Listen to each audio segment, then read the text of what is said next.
Good morning student. Hindi की class में आपका स्वागत है। आज हम लोग 18वां पवन दूतिका का 18वां पद पढ़ेंगे। कोई प्यारा कुसुम कुम्हला गेह में जो पड़ा हो, तो प्यारे के चरण पर ला डाल देना उसी को।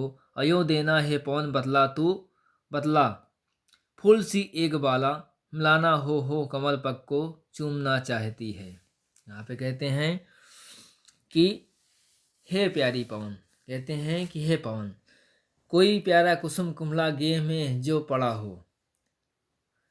कुम्हला मतलब मुरझाया हुआ, गेह मतलब घर। कहते हैं कि यदि घर में कोई सुंदर फूल कुम्हलाया मतलब मुरझाया हुआ पड़ा हो दिखाई दे, तो प्यारे के चरण पर ला डाल देना उसी को। तो मेरे प्रिय श्री कृष्ण के कमल रूपी चरणों में उसे लाकर डाल देना।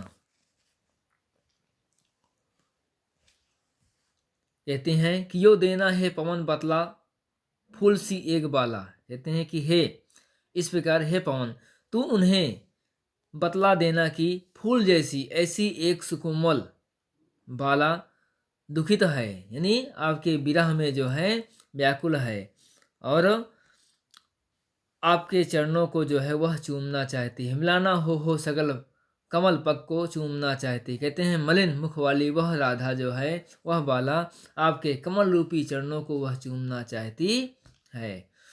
जो प्यारे मंजू उपवन या वाटिका में खड़े हों, छिद्रों में जा कुणित करना वेणुसा कीचकों को। अयो होवेगी सूरत उनको सर्व गोपांगना की, जो है वंशी श्रवण रुचि से दीर्घ उत्कंठ होती।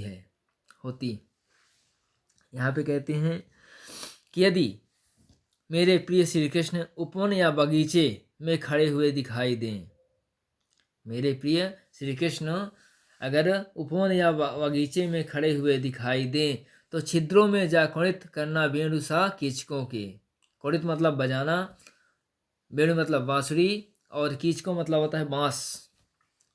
कहते हैं तो यहाँ पे कहते हैं कि तुझे जो है बांसों के छिद्रों से जाकर उन्हें बांसुरी के समान बजाना है। और होवेगी, यूँ होवेगी सूरत उनको सर्व गोपांगना की। कहते हैं कि और जो है इस प्रकार से उन्हें उन गोपियों का स्मरण होगा जो प्रिय की बांसुरी सुनने के लिए इच्छा से बहुत व्याकुल हो जाया करती थी। यानी जब श्री कृष्ण बांसुरी को बजाते थे तो उनकी बांसुरी को सुनने के लिए जो है वो अत्यधिक लालायित हो जाया करती थी। लाके फूले कमल दल को श्याम के सामने ही, थोड़ा थोड़ा विपुल जल में व्यग्र हो डुबाना। अयों देना हे भगन जलता एक अम्भोज नेत्रा, आँखों को हो विरह विधुर बारी में बोरती है। यहाँ पे कहते हैं कि हे प्यारी पवन, प्रिय के सामने एक खिले हुए कमल के पत्ते को लाकर व्याकुलता के साथ थोड़ा थोड़ा जल में डुबाना।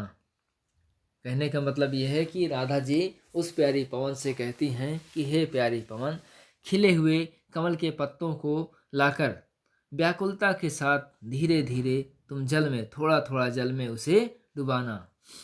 थोड़ा थोड़ा विपुल जल में, बहुत ही कम जल में व्यग्र हो व्याकुलता, व्यग्र मतलब व्याकुलता होकर उसे डुबाना।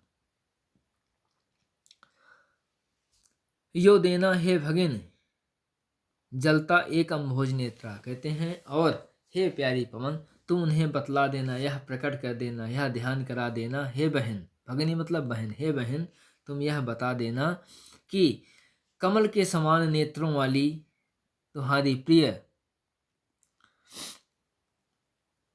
प्रिय राधा आपके वियोग में दुखी होकर अपनी आंखों को इसी प्रकार जल में डुबोए रखती है, अर्थात वो भी उसके नेत्रों से जो है अश्रु बहते रहते हैं।